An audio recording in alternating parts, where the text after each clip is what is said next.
Mis enigmas favoritos presenta información basada en parte en teorías y opiniones, algunas de las cuales son discutibles.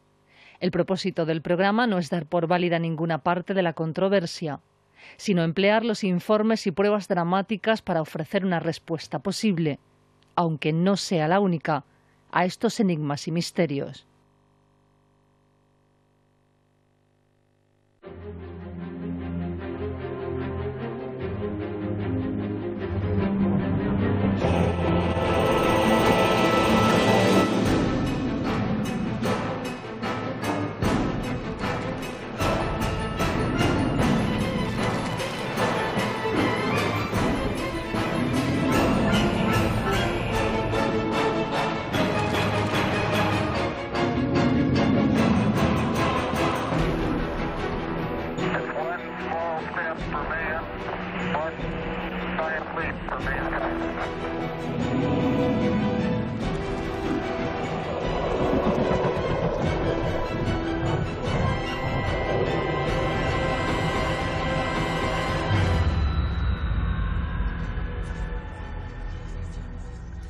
Hola, muy buenas noches y sean bienvenidos a una nueva edición y una nueva aventura de Mis enigmas favoritos.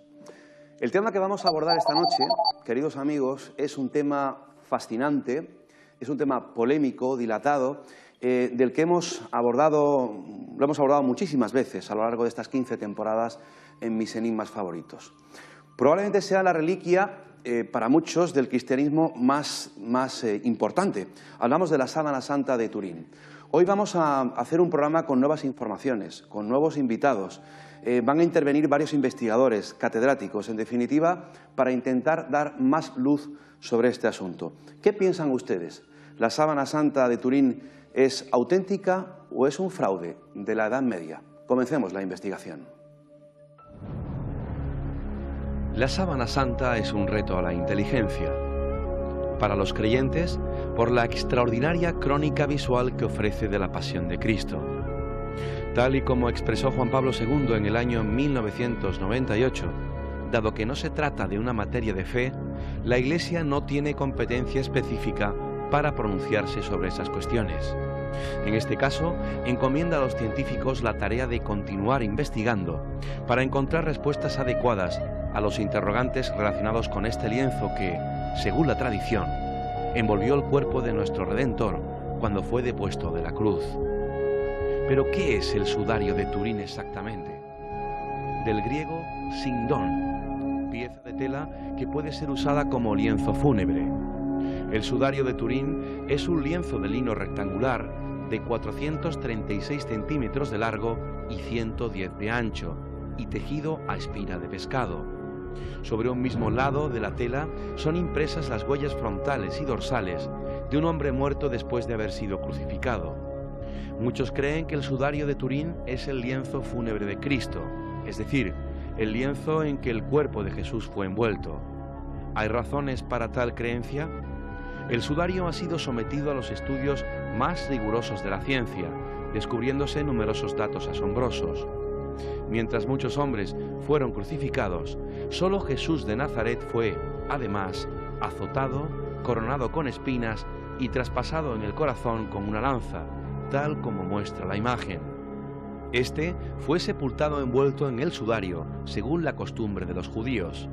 Por otro lado, los no creyentes, que se proclaman hombres de ciencia y de razón, se encuentran a la defensiva ante una reliquia en la que los mismos científicos están descubriendo señales cada vez más contundentes de autenticidad.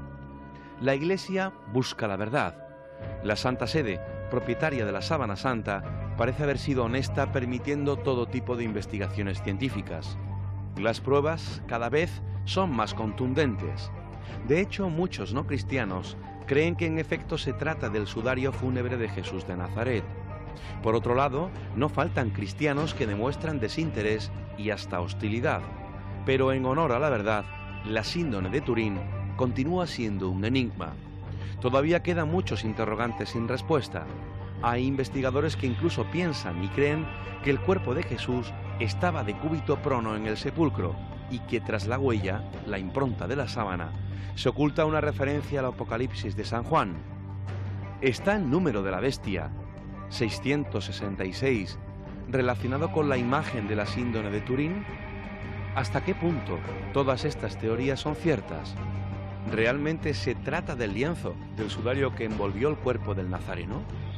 ¿O sin embargo, como apuntan otros investigadores, se trataría de un fraude creado en la Edad Media? ¿Por qué las pruebas del carbono 14, que le practicaron en el año 1988, algunas muestras dieron como resultado que la tela provenía del 1260-1390 después de Cristo? ¿Hubo manipulación en esas pruebas como apuntan algunos sindonólogos? Comencemos la investigación.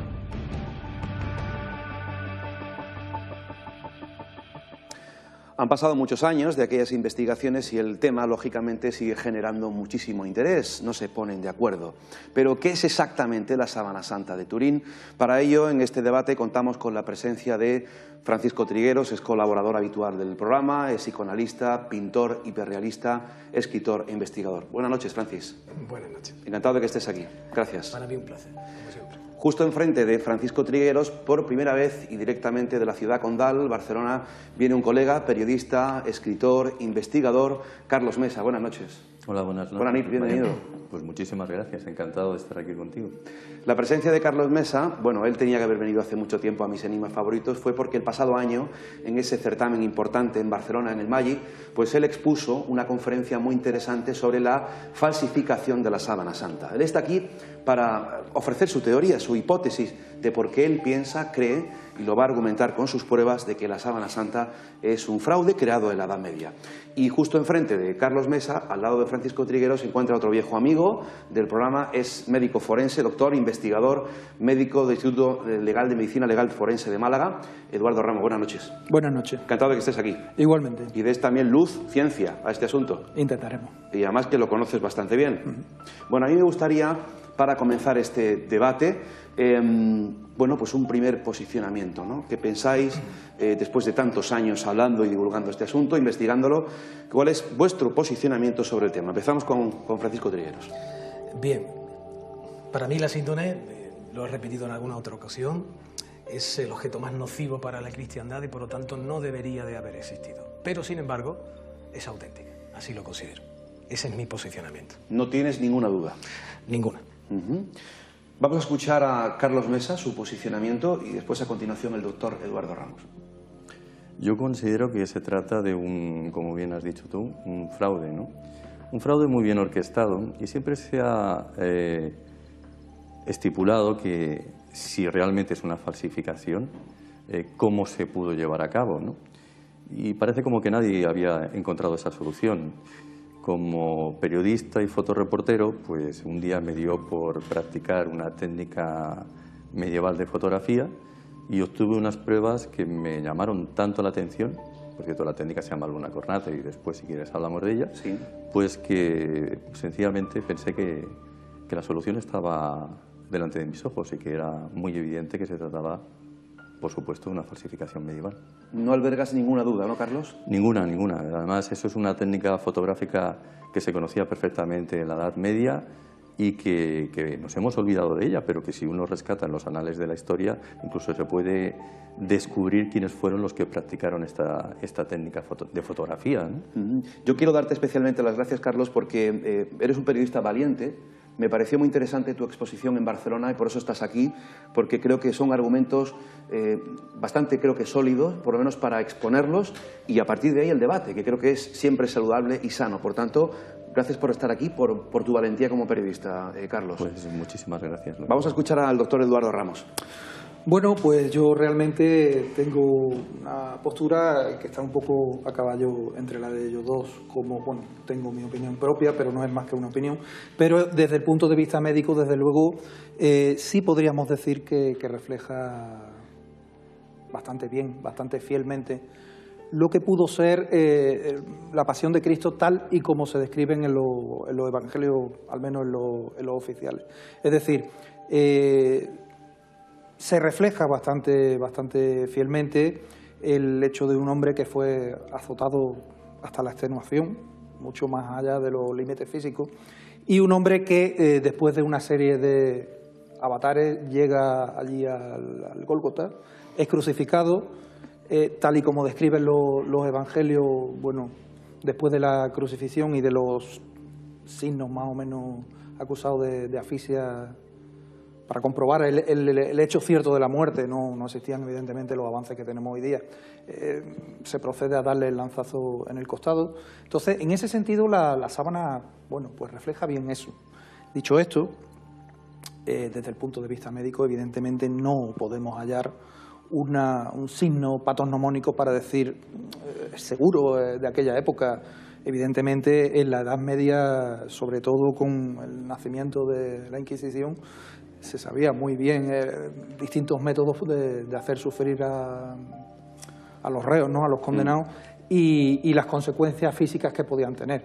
Entonces, síndrome siglo I Palestina, por las lesiones puede ser, pero tal y como sostiene Carlos, pues en la Edad Media perfectamente se sabían las consecuencias de esas lesiones y quizá también se podían haber falsificado en esa época. Entonces, ya lo digo, estoy un poco a caballo entre las dos teorías y, bueno, a ver quién me convence. Me gustaría rescatar, y seguro que los amigos que están en casa también viendo el programa, tu opinión personal, si quieres compartirla con nosotros, y si no, pues es tuya, es personal, pero ¿cuál es?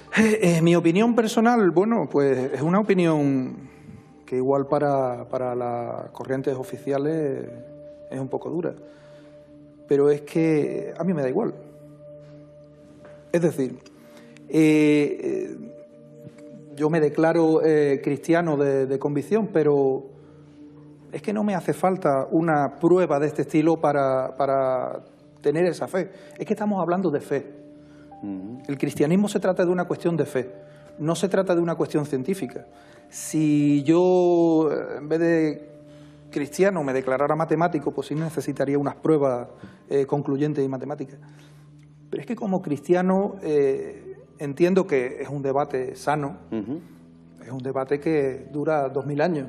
Es decir, como dice el dicho, cuando el río suena, es que agua lleva, ¿no? Pero ¿y qué? ¿Y qué? Enseguida vamos a conocer la hipótesis, los argumentos de Carlos Mesa para afirmar que se trata de un fraude de la Edad Media. Por supuesto, doy las buenas noches y la bienvenida a todos los amigos que ya están participando en la red social Facebook, esta gran familia desde muchos puntos del mundo. Recuerden que estamos en directo a través de Mijas 340 Televisión, Radio Mijas y www.mijascomunicación.org. Bienvenidos a todos y ya están participando, escribiendo sus comentarios. Antes de escuchar a Carlos, esto que dice el doctor Eduardo Ramos me parece muy interesante, ¿no? Porque cuántas veces hemos dicho, sosteniendo esa vieja idea, para mí muy acertada también, de otro experto en la sábana santa que ha estado muchas veces aquí en el programa, Julio Marbizón, y que se declara creyente y además defensor de la autenticidad de la sábana. ¿Y por qué no pensar que tras ese fenómeno de la resurrección, claro, esto es otro debate, el cuerpo de Jesús se volatiliza, desaparece y por un fenómeno que no comprendemos se produce esa imagen en la sábana santa? ¿Y si esa inteligencia que se pudo esconder detrás de la resurrección, admitiendo que esto fuera posible, dejase un legado, un mensaje para el hombre del siglo XX-XXI para que se acercara a la figura de Jesús y creyera, una especie de mensaje de evangelización? Lo dejo ahí y te pregunto, Francis, ¿estamos hablando todavía de un enigma científico y no de fe? Evidentemente sigue siendo un enigma científico hasta que no se resuelva positivamente o alguien consiga un tejido, una muestra, una prueba o una imagen totalmente similar, al menos en el porcentaje que podemos aceptar. Es imposible volver a crucificar a alguien y someterlo a las torturas, y estamos hablando de algo que siempre entra en el campo de la hipótesis. Hasta que no se consiga un resultado que realmente la ciencia o los indonólogos lo ven como válido, siempre estaremos con el enigma. Ahora bien, no estoy de acuerdo con tu postura con respecto a esa supuesta inteligencia. No. Yo considero, y ya lo hemos dicho en alguna otra ocasión, que lo de la radiación milagrosa no se sostiene bajo ningún punto de vista. No explica más que el 30 o 20% de la impronta.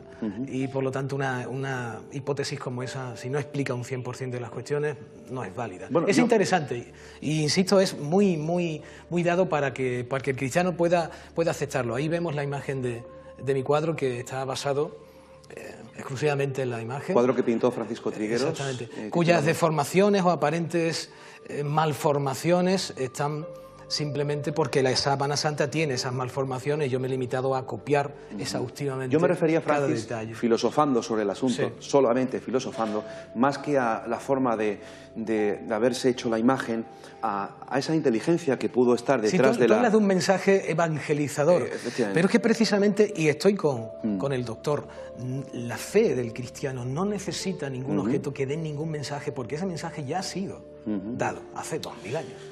Carlos Mesa, ¿en qué momento te das cuenta tú que esto de la Sábana Santa pues es algo hecho en la Edad Media? Mira, antes quisiera comenzar con una cosa a raíz de lo que acabo de escuchar. Damos por válidos los evangelios, como si realmente fueran una fuente fidedigna, algo histórico. Yo no soy... A mí me da igual una cosa como la otra. Hablo de la misma, o sea, sostengo la misma postura que Eduardo. Me trae sin cuidado. Yo soy periodista, investigador, y lo único que me baso siempre es en la pura historia. Y, por supuesto, la fe es cosa de cada uno, pero a mí particularmente no me interesa. Y sabemos que los evangelios están Los escritos evangelios están escritos desde la fe y para la fe. Desde la fe, por una sencilla cuestión. Los evangelios que tenemos ahora traducidos, todo el mundo da por bueno que se trata de evangelios de los años 80, del año 125, del año 100. Pero verás, los evangelios originales no los tenemos. Tenemos unas copias de Eusebio de Cesarea, lo que llamamos la Vulgata, escritas prácticamente 400 años después de la muerte de Jesús el Galileo, porque yo me niego a llamarle Jesús de Nazaret o Jesucristo, porque Jesucristo significa Cristo Mesías, y eso se lo pusieron 100 años después también, prácticamente. Y Jesús de Nazaret tampoco, porque Nazaret no existía en tiempos del propio Jesús. Nazaret es un invento de Helena de Constantinopla, en un sitio que ella llamó Nazara, en un pozo que existía en aquel lugar. Pues bien, ¿por qué datamos de forma tan antigua, si sabemos que todas las traducciones que tenemos son traducciones de la Vulgata? Porque tenemos restos de pergaminos. Por ejemplo, el evangelio más antiguo que existe, o de los más antiguos, son el de Marcos y el de Juan. Y el de Juan, pues tenemos un papiro que se llama el papiro 52, donde tenemos 4 restos, pero es que no tenemos el evangelio completo. Y eso permite hacer una datación. Pero no teniendo el evangelio completo, tienes que dar por sentado que lo que dice en todo momento las copias de Eusebio de Cesarea, que actualmente nosotros llamamos Vulgata, y a partir de ahí empiezan todas las traducciones, son buenas. Por lo tanto, ¿por qué tengo que creerme que la Pasión, escrita prácticamente 400 años después, es buena, si no tengo la fuente original en todo momento? No sé si me explico. Perfectamente.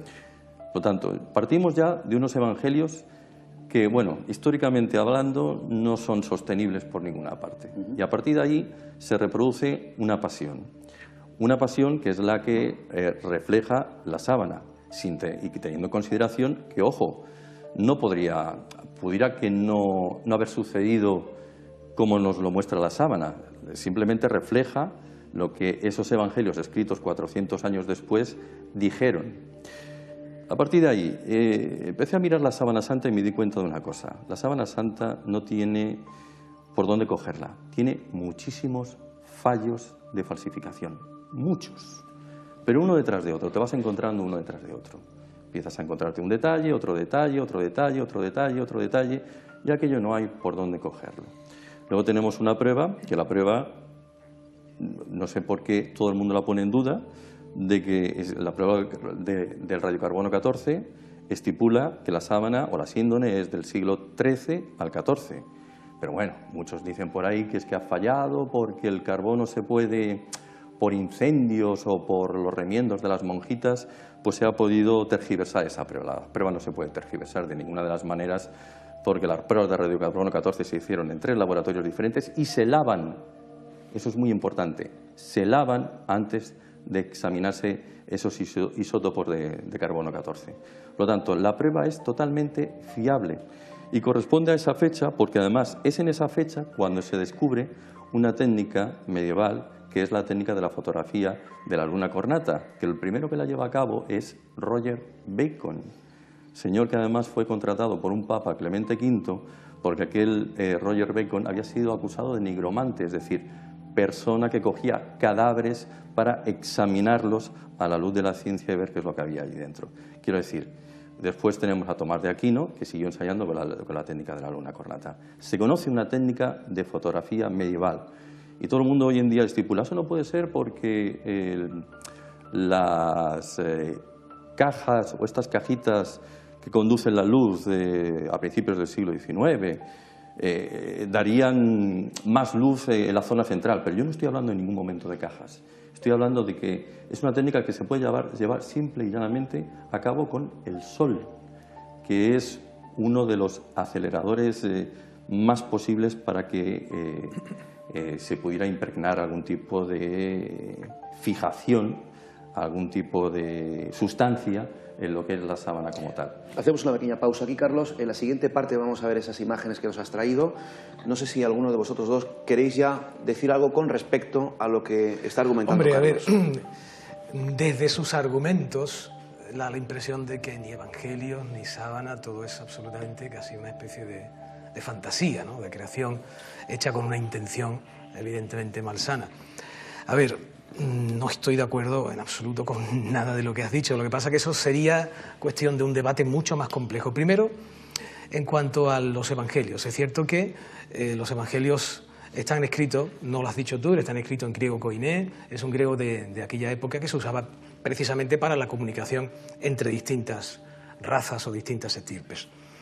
Están más o menos... Hablamos de los papiros siempre, de los fragmentos de papiros. Es cierto que ese fragmento de papiro que tú dices, es cierto que es del siglo I, pero todo el consenso científico de exegesis actual certifica que esos evangelios, independientemente de que hayamos encontrado un evangelio ya totalmente terminado en el año 400 y solo restos y papiros en siglos anteriores, todo el consenso internacional tiene absolutamente claro que no hay consenso, Francisco. Hay consenso en cuanto es simplemente examinar los papiros y eso los puede consultar cualquiera, existen por internet.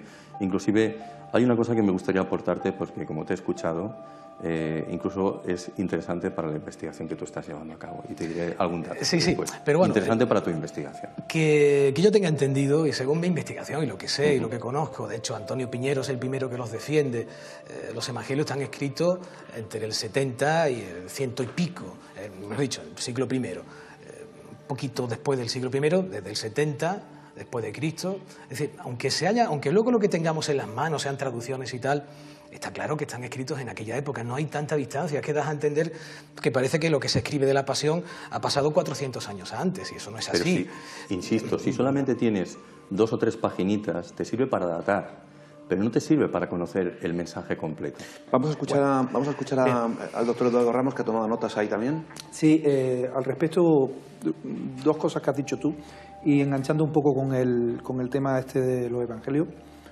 En vuestra calidad de investigadores, yo solo soy médico, os lanzo una pregunta abierta, es decir, vamos a dar por bueno que no podamos asegurar que los evangelios están escritos, por así decirlo, no digo ni que sí ni que no, de primera mano, por la gente que pudiera haber vivido los coetáneos de Jesús Aseca. Pregunto. No está escrito directamente por sus coetáneos, pero sí están escritos por escribas que acompañaban a Pedro. Pero la pregunta va más allá, y lo digo como pregunta abierta. En otros fragmentos de texto, en otros estudios de la historia, ¿coincide lo expresado en los evangelios referente al tormento que se le dio a Jesús y su manera de morir? ¿Coincide con la usanza judía, por una parte, y romana, de castigo y ejecución? A ver, es que estamos entrando en un debate que ya se aleja un poco del tema de la síndrome de Turín. Es decir, evidentemente sí y no, pero eso habría que hacer un debate especial sobre si la tortura fue o no fue coherente. No, es que todo es muy complicado. No, pero es muy interesante. Pero nos vamos a... Al respecto, tú sostienes que los evangelios como tal, como los conocemos hoy, se escribieron 400 años después. Pero eso es como el tema que hablaba antes de la fe. Si coincide la manera que se describe en los evangelios de lo que pudo ser la pasión de Cristo con lo que se hacía de manera más o menos homologada en el siglo I, entre comillas, ¿qué más nos da entonces? No, pero hay fallos. Vamos a hacer una cosa. Como nos queda un minuto para hacer la primera pausa, dejamos la pregunta y la cuestión del doctor Eduardo Ramos, la contestáis si queréis al retomar el programa. Y para irnos a publicidad, en esta primera pausa vamos a escuchar una opinión. Le hemos preguntado al doctor José Manuel Fernández Fígares, catedrático de Biología Celular de la Universidad de Málaga, bueno, qué piensa él sobre la sábana santa. Esto es lo que nos ha respondido. Mi opinión, que es auténtica. Y me acuerdo cuando salió el tema del carbono 14, que aquí mis compañeros en la Facultad de Ciencias decían, ¿has visto? La ciencia ha podido con la sábana. Y ahora, a través de los años, pues ha sido la sábana. Y las investigaciones que se han hecho sobre la sábana, las que están demostrando que el método de carbono 14 tiene unas limitaciones y que antes no se conocían. O sea, y todas las investigaciones que van saliendo en distintos campos del saber sobre la sábana santa, todo va apoyando de que la sábana santa es auténtica. Por muy extraños que parezcan los hallazgos que van saliendo, la sábana santa nos está mostrando, todos los estudios están mostrando que es del siglo I. Absolutamente todos los estudios, ¿no? Entonces mi opinión es que la sábana santa es auténtica, que envolvió al cuerpo de Jesús de Nazaret. Los hallazgos que demostraban que efectivamente el estudio del carbono 14 no había tenido en cuenta determinados elementos. Por ejemplo, que la sábana estaba contaminada por el uso, por el tocarlo, hombre, tenía hongos y tenía bacterias y había estado sometido a unas temperaturas muy altas que pudieron hacer variar todo este dato.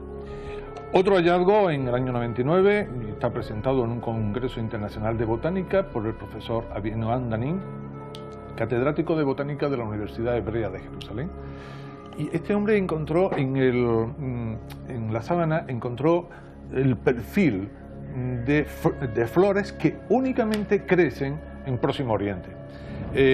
Avinoam Danin, sin lugar a duda, él llega a afirmar rotundamente que por la flora encontrada en la sábana santa, la sábana tuvo que estar en Jerusalén y que se depositaron las flores en los meses de marzo y abril por las flores que aparecen en la sábana. Eso es un hallazgo esencial.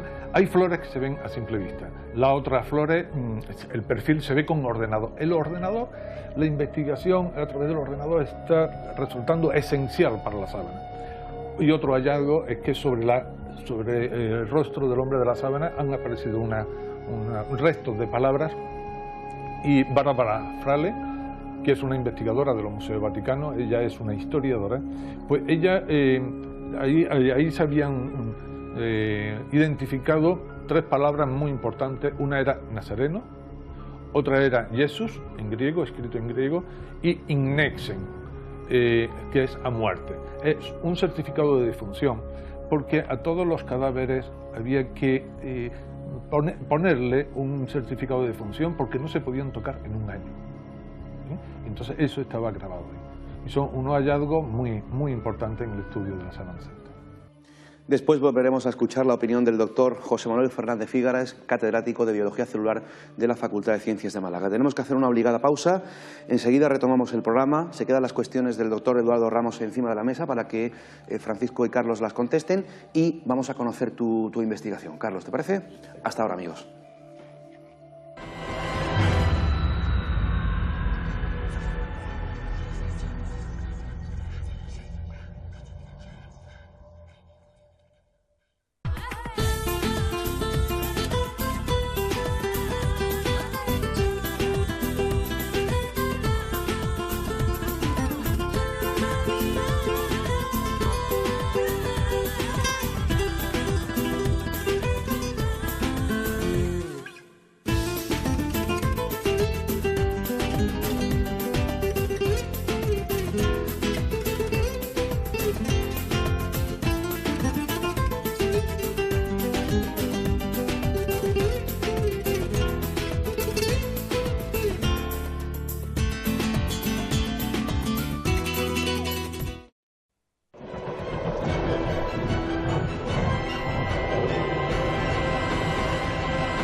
Seguimos con el programa. El debate, queridos amigos, está aquí caliente esta noche.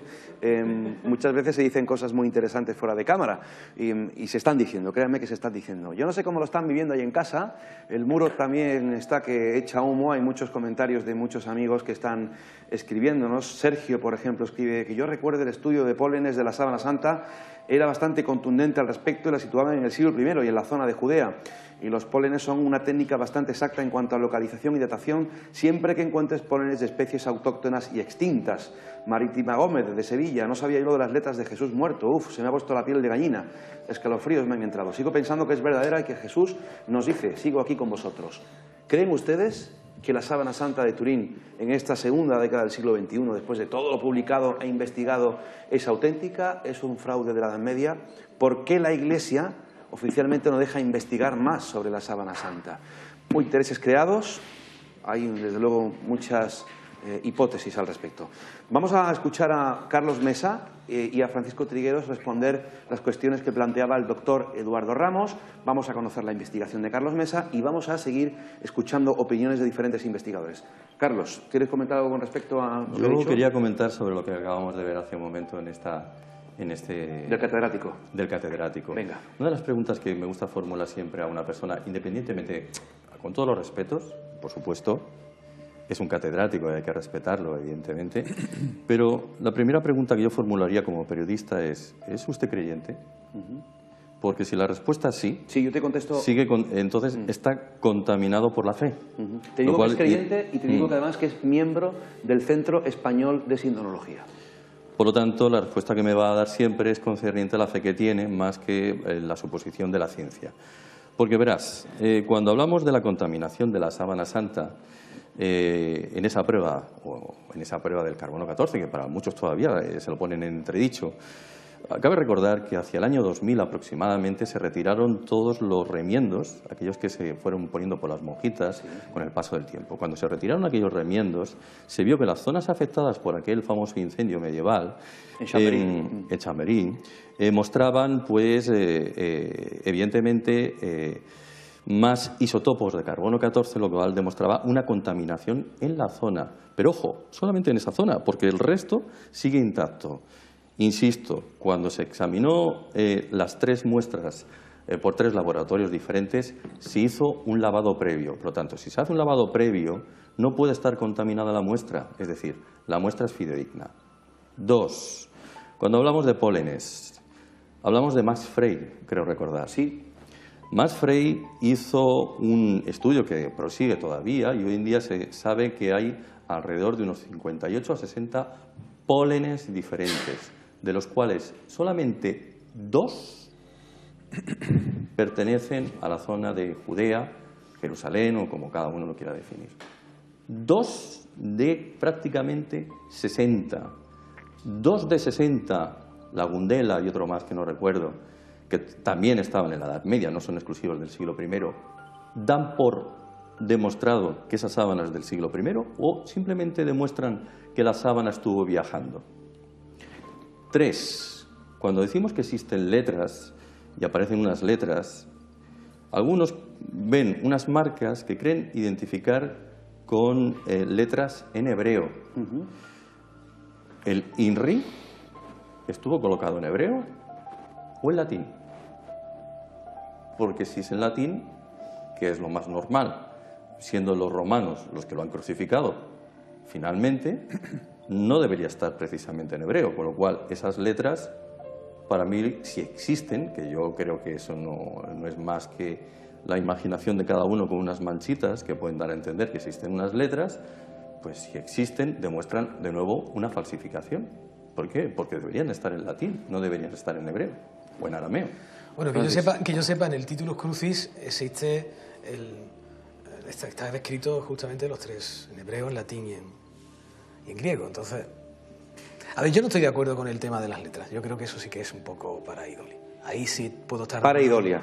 Pareidolia. Sí, no lo veo de otra forma porque por mucho que se examine la síndone, sinceramente se presta... Bueno, de hecho hemos estado viendo precisamente un dibujo que yo hice en un programa de televisión lo hice en directo, 10 minutos de dibujo, con una simple acuarela, y se ha comprobado perfectamente que ese mismo dibujo es contrastado y tal, consigue una imagen aparentemente tridimensional similar a la de las características de la síndone. Es decir, yo no estoy de acuerdo con que sea tridimensional, no estoy de acuerdo con que se haya producido ningún tipo de radiación y ni estoy de acuerdo con el hecho de que se haya formado ni que sea ningún tipo de negativo fotográfico. Todo eso para mí es absolutamente falso. Eso sí es falso. Ahora bien, todas las cosas que tú dices creo que no estás todavía actualizado en algunos aspectos. Por ejemplo, mira, la investigadora italiana Marcia Boy, que trabaja en el Laboratorio de Botánica del Departamento de Biología de la Universidad de las Islas Baleares, en el último congreso que hubo sobre la síndrome de Turín, ha asegurado, que fue en Valencia, que por primera vez que los restos de polen que se encuentran en la sábana santa de Turín no se corresponden solos con los que se han ido depositando fortuitamente en la tela a lo largo de la historia, como se creía hasta ahora, sino también con los de los ungüentos y plantas que se utilizaban para ritos funerarios hace 2000 años. Al analizar el microscopio las fotos de los pólenes extraídos en anteriores investigaciones sobre la sábana santa, la investigadora ha identificado tipos de plantas que, según está documentado desde antiguo, eran comúnmente utilizadas para los enterramientos. Entre ellas, en la sábana santa hay pólenes principalmente de Helichrysum, según su observación, así como láudano, terebinto, gálbano aromático o lentisco, que sí que se usaban precisamente en ese tipo de enterramiento, y hay catacumbas romanas en las que se han encontrado un montón de sustancias similares a estas o simplemente flores. Por lo tanto, el tema de Max Frey, que fue cuestionado en su momento, de alguna forma ha sido corroborado con nuevas investigaciones con respecto a los pólenes. Pero me da igual, me sigues aportando dos más, si quieres, y la Helichrysum que tú dices existía en la Edad Media, y la otra que identificó Max Frey fue la Gundelia. Que existen nuevas investigaciones, aparecen nuevos pólenes, lo único que te demuestra es una cosa nada más, que es una sábana viajera, poco más. No te dice que te esté... Pero sin embargo ya no estamos hablando solamente de polen, está hablando de láudano, de levinto, gálbano aromático, lentisco, que sí, que estamos hablando ya no solamente de sustancias que se usaban en las catacumbas antes para del la siglo sepultura, I. ¿no? ¿Y qué me quieres decir con esto? No, si precisamente el tema del polen no es para mí un tema realmente importante. Es que es irreverente. No considero que pólenes sí, pólenes no, o el tema de las letras no lo considero importante. Dejemos Son otras para mí las cuestiones. Un último apunte al doctor Eduardo Ramos y vamos con Carlos Mesa. Sí, justo casi me ha dado sin querer el pie, es referente al tema de las letras.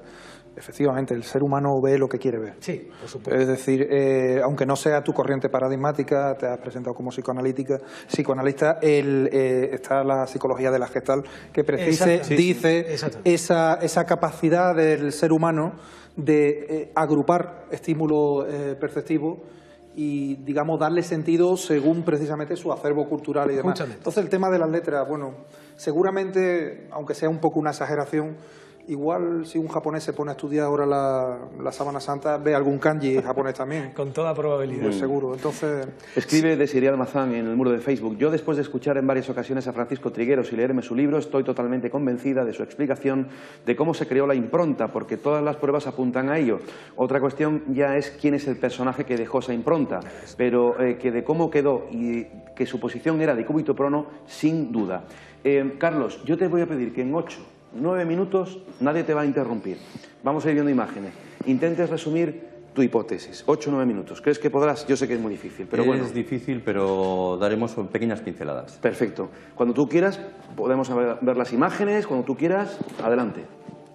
Pues si quieres vamos viendo imágenes. Vamos a ver la primera de las imágenes de Carlos Mesa para que él les exponga su investigación, su hipótesis de por qué la sábana santa de Turín bueno, pues es un fraude creada en la Edad Media. Bueno, yo... ¿Tú te das cuenta de esto? ¿Hace cuánto tiempo, Carlos? Vale, vamos a ver. Bueno, ahí tenemos la primera imagen. Ahí tenemos una imagen, vale. Esta es una de las pruebas que yo hice con la técnica medieval de luna cornata, ¿no? Mira, ya que está, pues la vamos a explicar. Pensaba dejarlo para el final, pero lo podemos explicar muy fácilmente, ¿no? Todo el mundo dice que se hace porque es imposible que se llevara a cabo la técnica de la cámara hueca, por la sencilla razón de que se podría quizá haber efectuado de esa forma, con una sábana o una síndone a la que se les pusiera una cierta luz y con unas sales de plata, pero vamos, hubiera quedado la impronta de las sales de plata por alguna parte y sobre todo hubiera quedado, como digo, más coloreada o más iluminada en las zonas del centro que no hacia los bordes si utilizamos una cámara oscura, que la cámara oscura sí se conoce desde los tiempos de la Edad Media. Pero es que la respuesta es más sencilla. Veréis, a mí me sorprendió, por ejemplo, que aparece la barba partida, ¿no? Y Y la barba partida es algo como muy bizantino. Quiero decir, aparecen los pantocratos, ¿no? En la época de las imágenes bizantinas ortodoxas. Parece incluso estar basándose en una imagen muy concreta que se llama el Pantocrátor de Dafne, que es muy similar a la imagen de la Sábana Santa. Ya ahí hay algo sospechoso, porque no creo que sea la costumbre, o al menos yo tengo entendido que no era la costumbre de precisamente cortarse la barba, simplemente dejársela tal cual viniera y ya está, y no cortársela con una costumbre que más bien es medieval que no, o de la Baja Edad Media que no precisamente el siglo I. ¿Cómo se hizo esa imagen que estamos viendo? Pues la prueba que yo hice la hice con yoduro de plata. ¿Yoduro de plata? Yoduro de plata. Eso está hecho con yoduro de plata. De ahí el color amarillento. ¿Cómo se hace? Bueno, yo en esta prueba simplemente he utilizado lo que es la cabeza. Se podría haber hecho evidentemente con todo el cuerpo. Y lo que hice fue, primero, hacer un dibujo a mano en un papel vegetal. En un papel vegetal, en un simple papel vegetal, que eso es algo que lleva existiendo desde hace un montón de siglos. Muy finito y que permitiera verse al sol como si fuera una transparencia prácticamente. Una vez obtenido ese dibujo, lo coloco encima de una sábana, o encima de una sábana como esta, un lino como el que estamos viendo, y lo dejo expuesto al sol. 20 minutos de radiación solar, porque esto es radiación solar, y ya lo tengo. Pero cuidado, obtengo inicialmente lo que sería, o lo que llamaríamos ahora un positivo. Para que quede impregnado, lo tengo que lavar y lo tengo que dejar durante varios días para que se vaya obteniendo la fijación. Eso que estás... En el momento que lo lavo, se obtiene lo que llamamos ahora este negativo. Del positivo pasa al negativo. Cuidado, esto es muy importante por los pequeños detalles. Esto que tú estás sujetando en tus manos está hecho por ti, Carlos. Esto está hecho por mí. Esto es... Perdón, disculpa, imagino que estamos hablando de que tú has impreso el dibujo en ese papel dibujo vegetal, nada más, pero esa imagen es la misma y exacta. Por de la supuesto. ¿Eso lo has hecho tú a mano? Esto lo he hecho yo a mano, pero y queda de esta forma desdibujada porque pero además... Esa es la imagen de la síndrome de Turín, es decir... Me he basado evidentemente en la imagen de la síndrome de Turín, me he basado. Pero es que esa no es he hecho el Pantocrátor de Dafne. La original, yo la tengo muy estudiada. Sí. Que tú hayas impreso, vamos, yo sé lo que tú me estás diciendo. Yo he hecho el dibujo si tú has impreso, muy similar. Dibujo, eso es un dibujo hecho por ti. Esto es un dibujo hecho por mí de la síndrome. Perdona que dude porque estoy viendo la imagen que conozco muy absolutamente similar, porque por supuesto no me he basado en el Pantocrátor de Dafne. ¿Pero por qué no lo has impreso? Por ejemplo, podría haber sido, bueno, la pregunta, ¿podrías haber impreso la imagen de la síndrome en ese papel vegetal y luego una vez atravesado el sol habría quedado el mismo resultado? Independientemente de que sea un dibujo tuyo. Habría dado exactamente el mismo resultado, pero he querido hacerlo ahí a mano y además, fijaos, daos cuenta de los pequeñitos detalles, que es cuando empiezas a darte cuenta de las incongruencias, ¿no? Esto es como lo estamos viendo en la actualidad. Si lo negativizas, te vas a dar cuenta de otro pequeño detalle.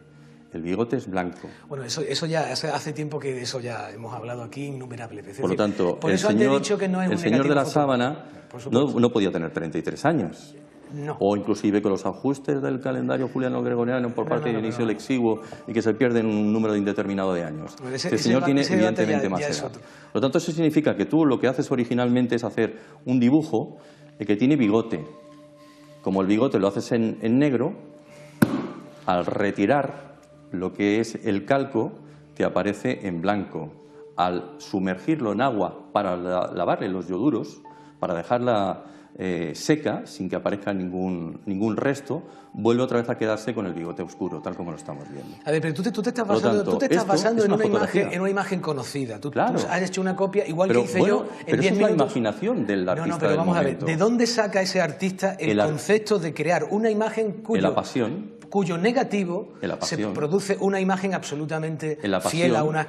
Y luego podríamos empezar a entrar en los pequeñitos detalles. Mira, los restos de sangre, como por ejemplo aparezcan por aquí, que yo no se los he puesto, pero que en la sábana original están.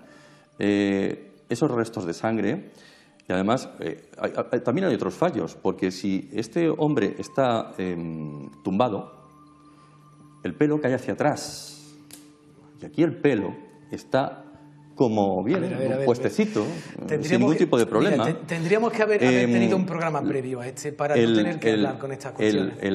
Y ahí incluso todas las partes del cuerpo son exactamente igual, porque la parte de atrás, donde debería estar el casquete, se ve que eso no está apoyado en ninguna parte. Por lo tanto, hoy en día se dice que es que, bueno, que estaba con la cabeza así como reclinada hacia adelante, como si estuviera levitando. ¿O tumbado hacia abajo? O tumbado hacia abajo. Pero tiene un pequeño inconveniente la teoría que sostiene Francisco y que si luego, si acaso, comentamos. Las nalgas tampoco están aplastadas, lo cual significa que no está tampoco en esa posición. En decúbito prono. Si bien, no, ahora hablaremos del tema. Y luego está la sangre, que como digo yo no se la he puesto, pero está presente ahí. Esa sangre, y aquí me viene muy bien que esté Eduardo, porque Eduardo me puede decir una cosa. Todo el mundo cree erróneamente que cuando eres cadáver deja de aparecer sangre, en el caso de que tengas heridas, que las pueden haber más superficiales o inclusive algunas que son como más terribles. ¿Es cierto que deja de fluir la sangre en el cuerpo una vez se fallece? Fluir sí, deja de fluir porque el corazón no la bombea, pero sí es cierto que cuando nosotros tenemos cadáveres en la mesa de autopsia se inicia un examen externo antes de abrir y se fotografía, se dibuja, etcétera, se toma testimonio de ese cadáver antes de lavarlo. Muchas veces es cierto que cuando se lava, en ese lavado, algunas de las costras que ya se han formado en la herida, estamos hablando de muerte sumamente traumática, en el lavado esas costras a veces se arrancan y es cierto que rezuma líquido. No podíamos hablarlo ya como la sangre que conocemos porque es más bien una especie de separación entre plasma y elementos formes, ya no están tan mezclados. Se nota una salida más bien de un líquido amarillento con un pozo de elementos formes que en este caso son los glóbulos rojos. Pero sí que es cierto que después a veces pasa que ese líquido, ese plasma que está en el espesor de los tejidos, que no se está bombeando, puesto que no hay ninguna bomba mecánica que lo esté moviendo, pero eso queda ahí. Y a veces, ciertamente, sí que sale. Sí. Vamos a pensar una cosa, vamos a pensar que ese cuerpo está inundado de sangre. ¿Cuánto tarda la sangre en coagularse? Bueno, pues depende también mucho de las circunstancias de la pasión. Pero en cualquier caso es que ese cuerpo muy inundado de sangre no estaba. Ese cuerpo, vuelvo a decir lo mismo, yo no estaba allí, pero se supone que ha perdido bastante sangre en la flagelación, ha perdido bastante sangre por el camino. El traslado del patíbulum. Efectivamente, en la cruz, bueno, los clavos. Está consensuado que no fue en la mano, no se sabe si fue en el carpo o en el espacio entre cúbito y radio. Esa agresión de los clavos puede perfectamente lesionar algún tipo de arteria y sobre todo la pérdida, no voy a decir ya de sangre, de líquido que supone el lanzazo en el costado. Vamos a dar, no voy a decir por bueno, pero si nos basamos en lo contado en los evangelios, que seguramente está también basado en la experiencia de la gente que lo veía en directo, no solo con la figura de Jesús, sino los otros condenados a muerte, la salida de agua y sangre por el costado, que no es más que líquido pleural del edema pulmonar que tenía. Bueno, pues bien, los reguillos de sangre están como puestecitos, no están cayéndose hacia los lados. Te tengo que decir que a mí me canta un poco. Y entonces están todos como muy bien puestos. Antes de que pasemos a eso, déjame un detalle nada más, y te voy a dar otro detalle. Sangre del tipo AB. Sangre del tipo AB. Y hoy se viene diciendo, por parte de algunos estudiosos, que ese es el tipo de sangre más común en los judíos. Pues bien, cualquiera lo pueda llevar a cabo, que lo busque en la Wikipedia, porque te voy a decir una cosa. La sangre más común en Judea, en el actual Israel todavía, es A positivo y la universal. 34 y 33% de la población. La sangre del tipo AB no es ni lo más común remotamente, y además tú me lo puedes decir. La sangre del tipo AB sostienen algunos médicos que ni tan siquiera existía en el siglo I. Efectivamente, es muy rara. Bueno, pero eso no es un argumento. Y esa es, Os puedo lanzar, demostración. eso no es un argumento. os puedo lanzar a ambos otra pregunta abierta. Lamentablemente Si ese la no es sangre un que argumento. aparece allí Vamos, no es una sangre que existía en el siglo I, Yo te voy ¿de a dónde ha hacer, salido? yo voy a hacer una Y qué pregunta. casualidad que sea el mismo grupo sanguíneo que está en el sudario de Oviedo. Vamos a ver. Lo del sudario de Oviedo tiene tela, porque el sudario de Oviedo se encuentra en un arca, El Arca Santa. el Arca Santa, donde se encontraron restos de los panecitos de la última cena, Sí. que vamos, que hay que también tomárselo aquello. Varias reliquias. Y varias reliquias adicionales, y Con solamente respecto a las tenemos en reliquias, el tema consideración... es muy complejo. Tenemos que hacer el tiempo vuela hoy, de verdad, pero Pues, tenemos que hacer bueno, una pequeña pausa. Vamos a escuchar dos nuevas opiniones antes de hacer ese segundo alto en el camino y luego vemos esas imágenes. Carlos, tenemos que concluir tu investigación. Vamos a escuchar una nueva opinión del doctor Miguel Ángel Pertierra, el asesor científico de este programa. A él le hemos preguntado cuál es su opinión sobre la sábana santa. Esto es lo que nos ha dicho. Hombre, desde el punto de vista médico, lo que se refleja en esa síndrome de Turín es la imagen de alguien que ha sufrido un martirio, unas lesiones físicas muy importantes, que ha tenido realmente una serie de traumatismos nasales, faciales, dorsales, costales, en las rodillas, en los pies, en todo su organismo. Realmente lo que nos viene a decir es que es el fiel reflejo de alguien que ha sufrido, pues, como hemos dicho al principio, un martirio. Ya que sea o no la imagen de un ser, de una religión, eso ya no se podría decir desde el punto de vista médico o científico, pero desde luego sí hay que constar de que, bueno, puede ser fiel reflejo a lo que se cita en cierto documento. Lo que sí es verdad es que la persona o quien realizó o cómo se realizó debería tener muchos conocimientos de anatomía, puesto que no hay ningún elemento que haga pensar de que no conocía la anatomía desde un punto de vista muy profundo. Ya digo, desde el punto de vista facial, ese traumatismo facial, malar, esa sangre, esa eliminación de fluido a nivel costal, a nivel de la rodilla, esas alteraciones en el espacio de Destó a nivel de la mano. Por lo cual, que lo fuese humano o no, desde luego sus conocimientos de anatomía eran muy avanzados. Lo demás quizá queden elucubraciones para otras personas y otros exégetas de la síndrome. Escuchamos una nueva opinión, en esta ocasión del periodista, escritor, buen amigo de este programa y director de la revista Año Cero. También a él le hemos preguntado qué piensa de la sábana santa. Esto es lo que nos ha contestado. Conozco la opinión de demasiados expertos que me llevaron a la convicción absoluta de que la sábana santa era algo auténtico. Toda la suma de evidencias me llevaron a esa convicción, aún cuando los tres laboratorios se pusieron de acuerdo para decir que era un lienzo de la Edad Media. Yo pensé, según un montón de evidencias que se vieron, que podía haber sido una conspiración, un montaje. Sin embargo, gente de mi más absoluta confianza han realizado experimentos según los cuales hay varias formas de trucar, y habría en esa época varias formas de trucar la sábana santa. Así que el conjunto de la evidencia para mí no es incuestionable y no es indiscutible en este momento. O sea, no se puede dar una respuesta simplista. Yo creo que cualquier respuesta de todas las que he escuchado hasta ahora son reduccionistas, es decir, no responden a la totalidad de las evidencias. Lo trucaron, si lo trucaron, ¿quiénes? Parece ser que por lo menos data, en cuanto a las evidencias que tenemos, de después de la caída de los templarios, de familias relacionadas con los templarios, pero ¿con qué fines? Para mí no está claro. Ahí quedaba la opinión de Enrique de Vicente. Me gustaría conocer la opinión de los amigos que están opinando ahora en Facebook y los que no tienen acceso a Facebook por correo electrónico. ¿Qué creen ustedes? ¿Es auténtica la sábana santa? ¿Es un fraude de la Edad Media? Quiero sus respuestas para esta noche, si es posible. Hacemos nuestro segundo alto en el camino y regresamos enseguida con más opiniones, con más información. Hasta ahora.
Les aseguro, amigos, que el debate sigue muy acalorado aquí en el estudio, en el plató de mis enigmas favoritos esta noche, y el tiempo además está pasando volando, ¿verdad?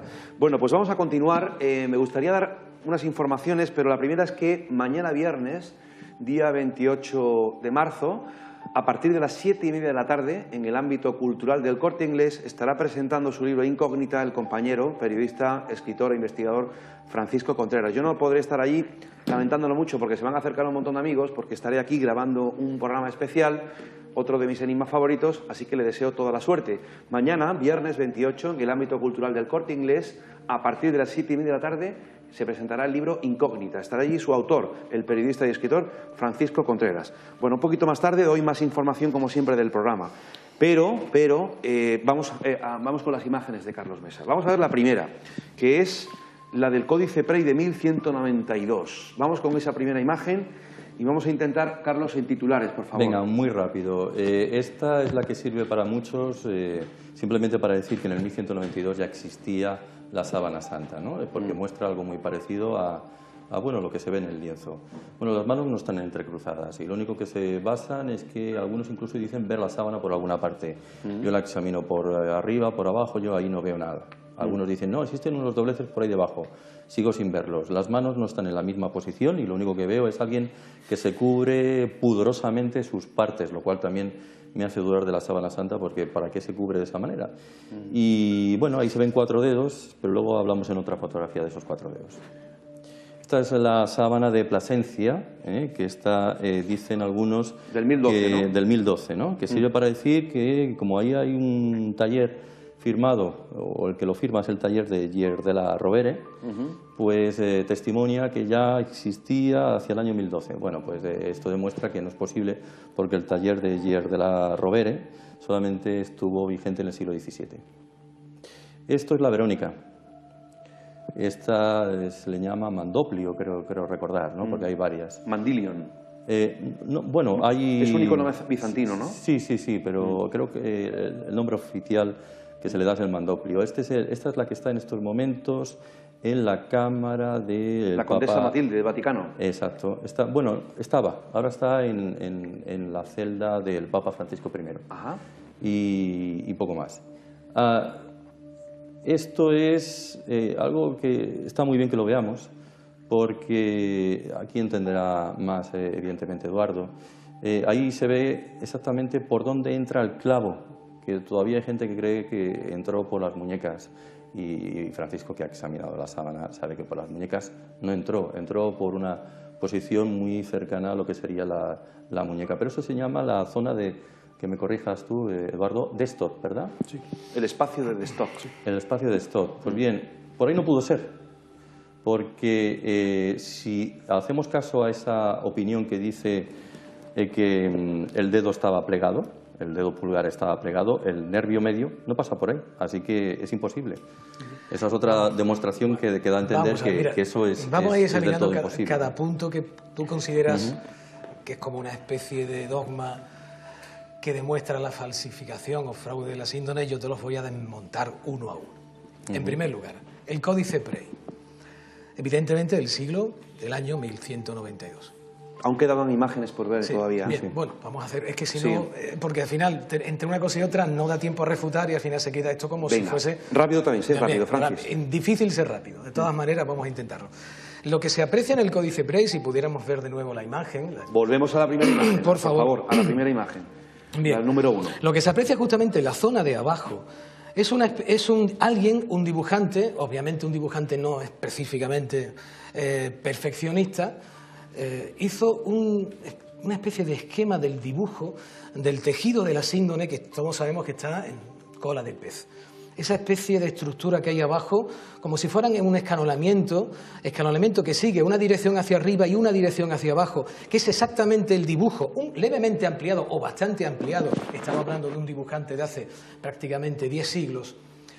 Y por lo tanto lo que está representando es el esquema del dibujo del tejido de la síndrome de Turín y por otro lado lo que sí, se ve perfectamente. Lo que pasa es que está ampliado. Justamente donde está el personaje de abajo, que parece una mujer que tiene un halo de color negro, justamente hay una serie de líneas que están escalonadas, que suben y otras que bajan. Pues mira, te voy a decir una cosa ahora. Pero bueno, un momentito. Ahí hay cuatro circulitos, justamente en ese lugar hay 4 circulitos en forma de L, que son exactamente los mismos circulitos que están en los quemados de la síndrome de Turín. Y me gustaría saber qué hace un pintor o un dibujante haciendo 4 circulitos, independientemente de que no estemos de acuerdo o no lo estés con respecto a que eso representa el tejido sindónico, ¿no? ¿De dónde surgen esos 4 circulitos? Pero no se quemó después la sábana. No, la sábana no, el incendio de 1535 lo que hizo fue esos quemados que son longitudinales. Los quemados que son 4 circulitos en forma de L son muy anteriores. Si no me equivoco, el incendio fue en 1532. 35-32. Sí. Y los quemados son muy anteriores. Y ese dibujante los dibujó. ¿Pero qué quemados? Quemados que son... Vamos a ver. ¿De qué quemados estamos hablando? Vamos a ver, tenemos la imagen aparte de la síndrome... Aparte de los de 1532, hay... No, estamos hablando no de los quemados de 1532. Quemados anteriores que tienen una forma de L, que están repartidos simétricamente en las diferentes zonas de la impronta. Conforme veamos la imagen de la síndrome, podremos perfectamente comprobar. He entendido que existió otro incendio anteriormente al de 1532. No, otro incendio no. Estamos hablando de quemados muy puntuales. Son como agujeros que forman una L en cada uno de los laterales de la síndrome. Déjame que te explique. ¿Qué hace ese dibujante haciendo eso? Es que es curiosísimo lo que dices porque sabéis que en Nualejo, en la provincia de Jaén, se custodian dos copias de la sábana santa de Turín, anteriores, que las dos tienen un diferente comportamiento. Esto es otro debate, pero lo curioso es que esas copias están hechas antes del incendio de Chamberí, de Leonardo en el da Vinci 1527, pero en esas copias no figuran esas quemaduras a las que vamos a ver, pero sin embargo en la copia, y no de Leonardo, la de Durero, sí que figuran esos 4 quemados. Ajá. Entonces vamos a ver, ¿de dónde saca un dibujante 4 circulitos en un determinado tejido? Eso lo dejo yo ahí. Ahora, por lo tanto, en ese sentido te refuto, o al menos te rebato cierta parte de esa Francis, sigue, por Continuamos favor. con la siguiente imagen, por favor. Siguiente imagen, porque es que no da tiempo. Bueno, por cierto, perdón, la postura esa que tú dices, aparentemente imposible, de las manos cruzadas en la zona pélvica, evidentemente, boca abajo se puede perfectamente hacer, no tienes más que comprobarlo. Boca arriba es imposible, por eso mis conclusiones son las que son. Pero bien, ¿de dónde se extrae esa idea? Hay por ahí una pintura de un crucificado cuya posición en la cruz es exactamente esta de aquí. Y por lo tanto, posiblemente un solo clavo atravesó justamente, posiblemente, las 2 muñecas. En la zona, no ni el espacio de Destot, ni en la zona de las muñecas, sino en una zona que el profesor Zugibe, que aquí está en este libro explicado, lo analiza, una zona llamada Z. Un lugar diferente donde no se inerva el dedo y por lo tanto este dedo no aparece así, sino justamente al contrario, que es como está en la síndrome. Yo la he observado y la síndrome de Turín, en la zona de las manos, estos dedos están así.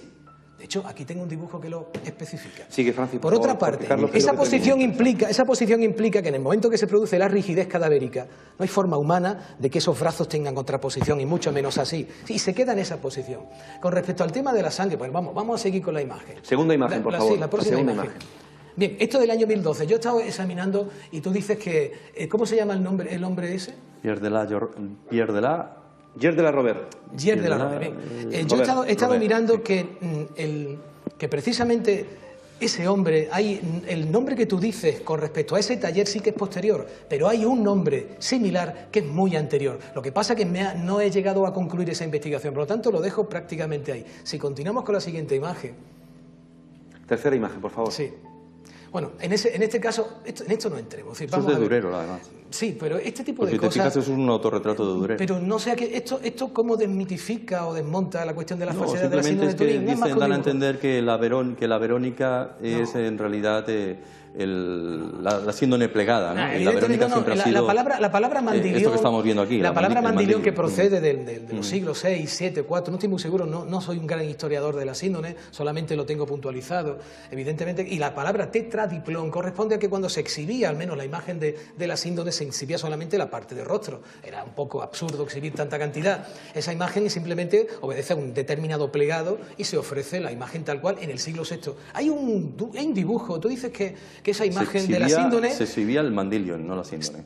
Sí, vamos a ver. Si tú dices que la síndrome o rostro de la síndrome se parece a rostro bizantino, ¿no será justamente al contrario? Mira, vamos a ver. Hay un rostro bizantino del siglo VI, creo que es del siglo VI, que tiene un dibujo muy peculiar, que es una especie de U que está justamente en la zona, en el centro del ceño, ¿no? Una U perfecta, no U curvada, sino una especie como de cubo sin la parte de arriba. Bien, eso lo tiene la síndrome de Turín. Y yo me pregunto, ¿qué hace un dibujante de un pintor del siglo VI haciendo un extraño dibujo, que no es más que un ceño fruncido, pero es una cosa que se produce a una determinada edad? No todo el mundo lo tenemos, ni yo incluso no lo tengo con 40 y tantos años que tengo ya. Hay gente que lo tiene incluso más joven y otros posteriores. ¿Por qué un dibujante del siglo VI hace ese dibujo tan curioso? Francis, está en la síndrome de Turín. Discúlpame, porque es que esto es una carrera contra el reloj, porque son muchas cosas. Nos quedan 14 minutos. Me gustaría que diese Eduardo Ramos algún apunte. Recordemos que él es médico forense. Carlos, me gustaría que terminases el capítulo de las fotografías y a partir de ahí refutar lo que se pueda, Francis.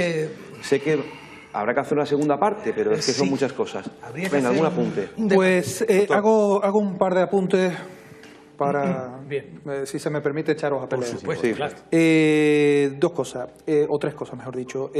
ADN, ¿se ha hecho ADN? Como investigadores vosotros. Sí. ¿Coinciden los ADN de distintas zonas de la sábana?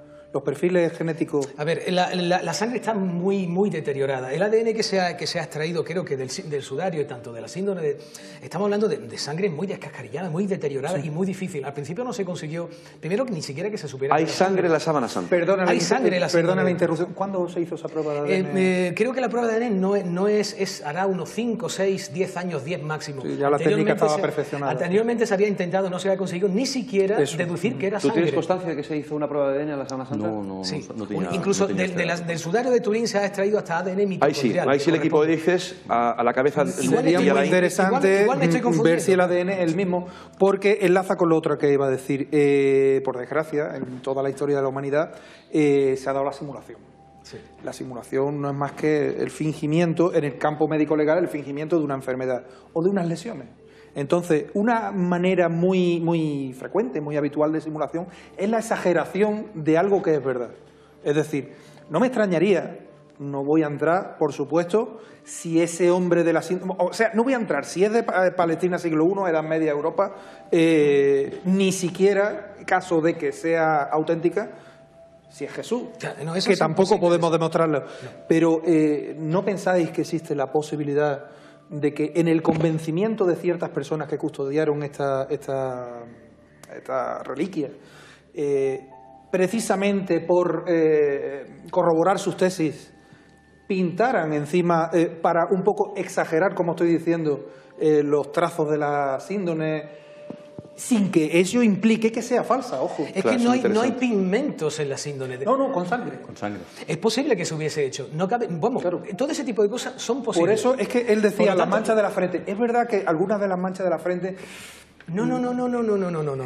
A ver, no. Tú podrás decirlo como pintor, precisamente. No como pintor. Mira, vamos a ver. La corona de espinas...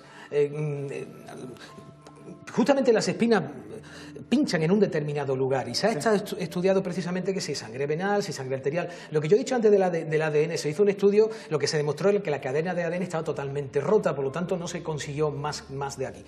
El sudario sí se ha estudiado. Lo del tapón hemostático, que tú evidentemente sabrás más que ninguno de nosotros. Con las arrugas de la frente, con la contracción de la frente se produce evidentemente una caída de la sangre que yo la he comprobado, se puede hacer perfectamente una arruga muy marcada, por la misma contracción y el dolor se produce esa especie de 3 que está en el centro de la frente. El resto es simplemente coágulos sanguíneos que surgen de las mismas coronas. ¿No crees tú, pregunto inocentemente, yo no soy tan experto, tan investigador en este tema como vosotros, que el lavado previo a dejar a Jesús ya en su último reposo, ellos no sabían que iba a resucitar? A ver, lo del lavado es que no hay ningún consenso en ese sentido. Parece que hubo un prelavado, un lavado muy superficial, pero algunos investigadores dicen que tampoco. Tú sostienes además que precisamente hubo 2 sudarios, uno de transporte, otro de... yo considero que hubo un sudario para transportar o simplemente alguien que pudiera tocar el cuerpo porque aquellos no podían. Y curiosamente, yo creo que no le quitaron la corona de espinos hasta que llegó al sepulcro. Por lo tanto, en el momento que tú quitas una corona de espino, por eso quería explicar el tema de la sangre, incluso posiblemente no quitaban ni los clavos. No sé si os acordáis de la escena esa impresionante en la película de Jesús, de la Pasión de Cristo, en la que la Madre María recoge con un paño la sangre que ha sido derramada de los latigazos del propio Hijo. La sangre en aquella época contenía el alma. Por lo tanto, cabe la posibilidad de que bajaran al Cristo de la cruz, le pusieran el sudario, de hecho el sudario de Oviedo tiene ciertas púas, lo pusieran incluso boca abajo, porque además así lo han concluido los del Centro de Sindonología haciendo una investigación del Santo Sudario, y en esa posición lo desplazaran hasta el sepulcro. Bueno, allí le quitaron posiblemente los calagos y le quitaron la corona de espinas. El tapón hemostático hace que surja de nuevo sangre que está ahí. Sí, eso es lo que he respondido justo a lo que y de esa forma decía la sangre de alguna forma se plasma en la síndrome de forma más o menos fehaciente. Por favor, imagen número 5. Vamos a volver loco hoy al realizador, a pobre de José Crujía. Claro. Por favor, imagen número 5, y vamos a terminar de escuchar la exposición de Carlos Mesa, por favor, que para eso también ha venido esta noche. Carlos, bueno, imagen número 5. Muy rápido, esta es la zona de la que hablábamos anteriormente, y me ha gustado mucho escuchar a Francis porque demuestra que su teoría también es posible, porque tal como nos lo muestra ahora en estos momentos la pasión, eso no se podría haber producido si creemos en la contracción del pulgar. O sea, que no hay contracción. Tal como está en estos momentos lo que es la síndone, la sábana santa, atravesando el clavo por esa zona, no se hubiera producido jamás la retracción del pulgar. Siguiente imagen, por favor. Bueno, eso es una prueba molecular que se hizo sobre el tejido del lino de la síndone por parte de PLOS Journal. Demuestra una cosa nada más. Uno es un tejido de la síndone, molecular, o sea, eso es un análisis molecular de la síndone como tal, de la sábana santa de Turín, y la otra corresponde a un tejido encontrado en una tumba de Jerusalén, de Akeldama, exacto, del siglo I. Y evidencia que son diferentes la una de la otra. Además, quiero debatir también una cosa. La urdimbre, lo que hacían los judíos era coserla siempre en sentido de los horarios del uso horario, es decir, hacia la derecha. Pues bien, la síndone está cosida hacia la izquierda, lo cual evidentemente demuestra que lo que es que tal como estamos viendo la síndone, eso no se pudo producir jamás, porque ese tipo de cosido no se dio jamás durante imagen número 7, la sangre de la cabeza. La sangre de la cabeza, que bueno, pues que quería demostrar con ello que eso está como ahí yo no estoy, el pelo no cae nada más que hacia los laterales, y ahí hay un reguerillo de sangre que, lejos de ir hacia la izquierda o hacia la derecha, está yendo, pues yo qué sé, como si alguien lo hubiera puesto ahí con un cuentagotas, pues para que quedara bonito. Veamos la imagen número 8, que es la máscara de Agamenón. Agamenón, sí, porque si tú le colocas una sábana en la cabeza de una persona y eso hubiera quedado impregnado de alguna manera, en el momento de retirar esa sábana, hubiera quedado la imagen totalmente deformada, porque así se hizo con el rey Agamenón, y el rey Agamenón, pues en el momento de retirarse la máscara, pues quedó con las orejas más extendidas de lo que debiera ser. ¿El leptón? El leptón o prótat, porque el leptón pesa un gramo. Es una moneda romana. Es una moneda romana, y el prótat pesa aproximadamente unos 2 gramos. Para dejar impresa esa imagen ahí, debería ser un prótat, no debería ser un leptón en todo momento. Bueno, dando por supuesto que fueron leptón, y eso es uno de los leptones de Poncio Pilatos. Bueno, esa costumbre no es judía, esa costumbre romana o griega, porque eso es lo que se tiene que entregar a Caronte el barquero para que te transporte a través del río Estigia. Alguno argumenta, bueno, pero si es que eso lo hacían en algunas ocasiones. Sí, pero lo hacían no para depositarlo encima dejarlo encima del cadáver, sino simplemente para cerrar los ojos, y rápidamente se retiraba, porque recordemos que eso es una imagen de Poncio Pilatos, y eso hubiera sido considerado una infamia, totalmente pagano para un judío de la época, no lo hubieran dejado jamás. Imagen número 11, ¿no? Sí. Perdón, 10. Esta es la imagen número 10. Otra imagen más de positivo y negativo, pues que evidencia que el que estamos viendo el personaje pues tiene el bigote blanco, la barba blanca, ahora no se ve muy bien, pero también os diré que la imagen examinada con todo lujo de detalles demuestra una cosa: la cabeza está desproporcionada con respecto del cuerpo, hay un corte por debajo del cuello, lo cual parece indicar que está cosida en 2 partes, hay algo que no me encaja de ninguna de las maneras. El personaje mide 1,96 m, lo cual dicen que eso es por prolongación, porque se le estiraron los brazos, y por el otro lado está crecido 6 centímetros más, es decir, mide aproximadamente 2 metros y algo. Imagen número 11, por favor. El Pantocrátor de Dafne, lo cual volvemos otra vez a decir que es una imagen bizantina, y que esa forma de cortarse la barba simplemente es del periodo bizantino. Los judíos no se cortaban la barba nunca de esa manera en el siglo I. Vamos a escuchar 2 nuevas opiniones. Le hemos preguntado estuve en Turín en el año 2005, lo saben algunos amigos, al profesor de matemáticas de la Universidad de Turín y presidente del Centro Internacional de Sindonología, Bruno Barberis. Allí, en el Museo de la Síndone, le pregunté, bueno, Bruno, ¿cómo se formó la imagen? ¿Cómo se pudo formar la imagen? Le escuchamos. Yo no creo esto. Se puede deducir que el cuerpo que ha estado envuelto en esta sábana no lo ha estado durante mucho tiempo. Esto sí, porque de lo contrario, si hubiese permanecido en la sábana, cuando se hubiese iniciado la descomposición del cadáver, que consiste en la pérdida o fuga de gas y líquidos, los hubiésemos encontrado. La tela estaría sucia como consecuencia de estas sustancias. Sobre la tela no hay huella de estas sustancias. Entonces, podría parecer lógico poder afirmar que el cadáver ha sido separado de la tela durante las 50 o 60 horas después de la muerte. Esto no quiere decir que ha desaparecido, simplemente que el cuerpo ha sido separado de la tela. Cierto es que la cosa es demasiado extraña, porque es muy extraño imaginar que una tela demasiado costosa para la época y que ha sido entregada a un cadáver se retire en las 60 horas siguientes después de la muerte. Sin embargo, la ciencia se para aquí. Eso forma parte de una amplia entrevista que esperemos un día traducir completa y poder emitirla. Nuevamente le hemos preguntado al catedrático de Biología Celular de la Facultad de Ciencias de Málaga, el doctor Fernández Figares, cómo piensa él que se formó la imagen. Esto fue lo que nos contestó. Algo propio con la ciencia es la discusión. Hay que discutir. La ciencia siempre es aproximación a la verdad. La ciencia jamás nadie podrá decir que es la verdad absoluta, es nada más que aproximación. Y en la ciencia un elemento clave para el método científico es la discusión. Venga, vamos a discutir de la sábana, pero en profundidad, no ya con ideas preconcebidas de que esto tiene que ser falso. Fíjate que es el objeto arqueológico más estudiado en toda la historia. De lo que sabemos de Cleopatra, nadie lo pone en duda. Y se conocen 3 detalles. Y de la sábana, ¿por qué hay tantas reservas con la sábana? ¿Por qué hay tantas reservas?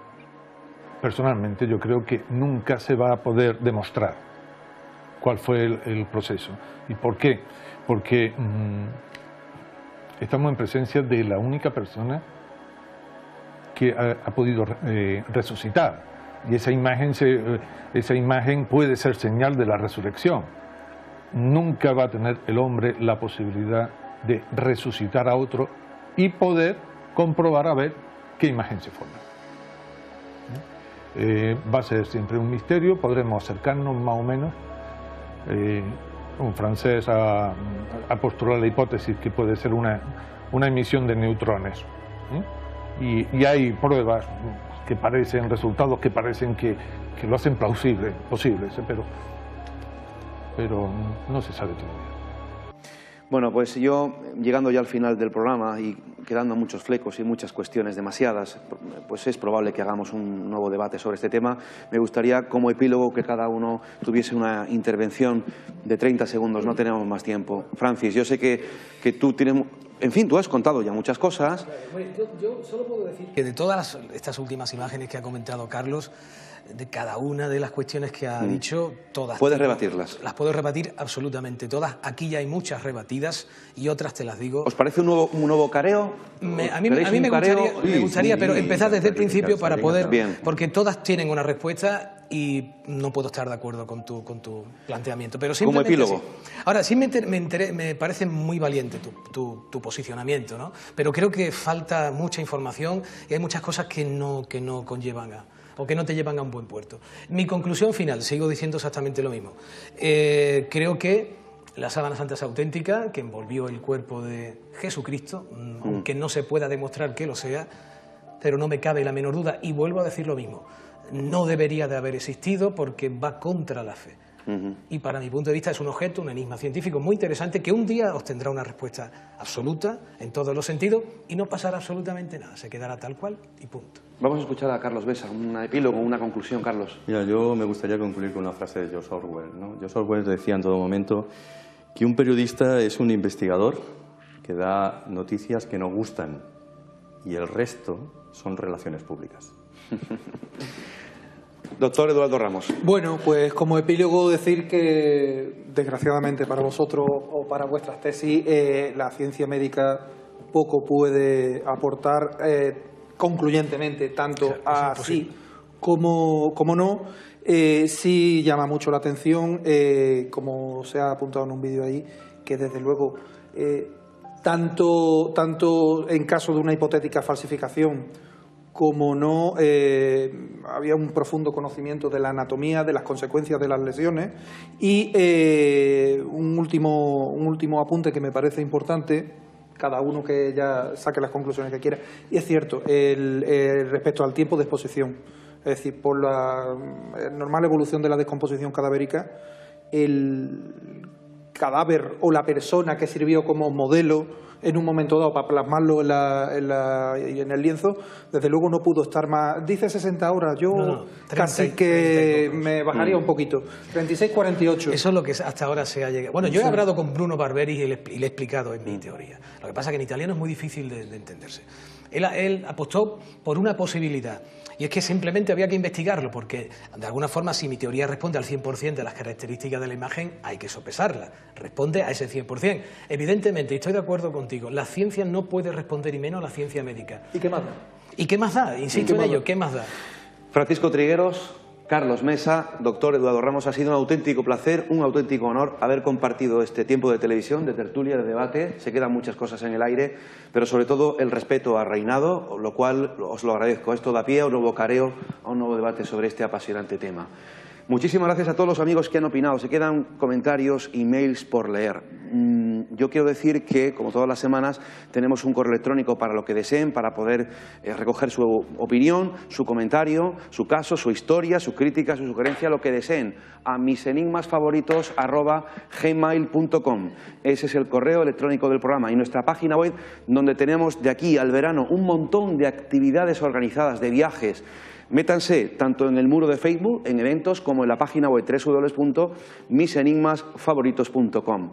Créanme que yo me he mordido mucho la lengua hoy en este programa, porque desde muy adolescente a mí me atrapó, me enganchó también como periodista y como investigador este tema de la sábana santa. Yo he compartido muchas veces mi opinión personal, que es solo eso, una opinión personal. Yo sí creo que la sábana santa es una especie de acta notarial cuya patente es la resurrección. Pero insisto, esto es una opinión muy personal y muy desde la creencia.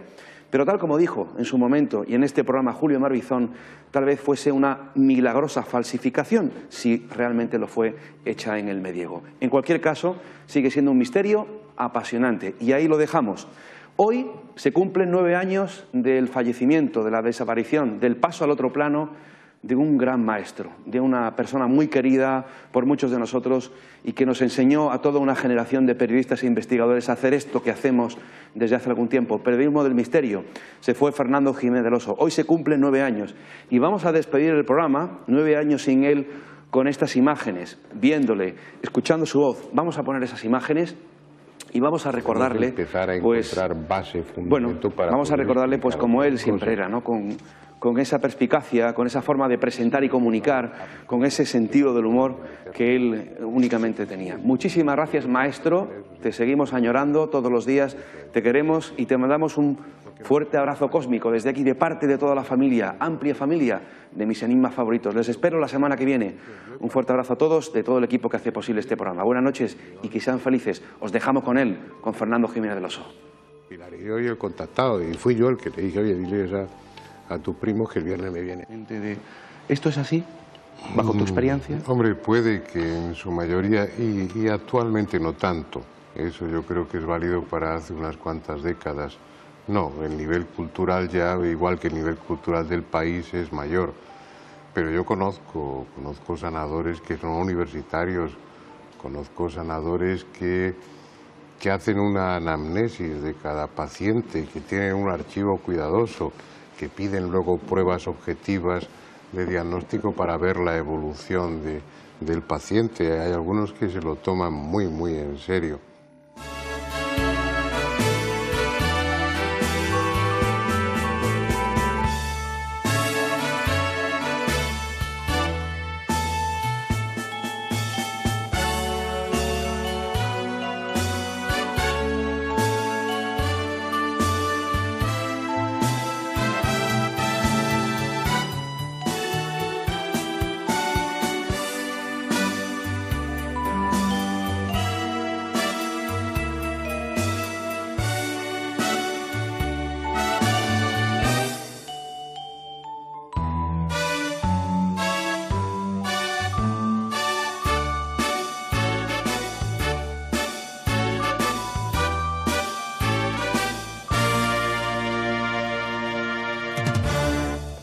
Gracias.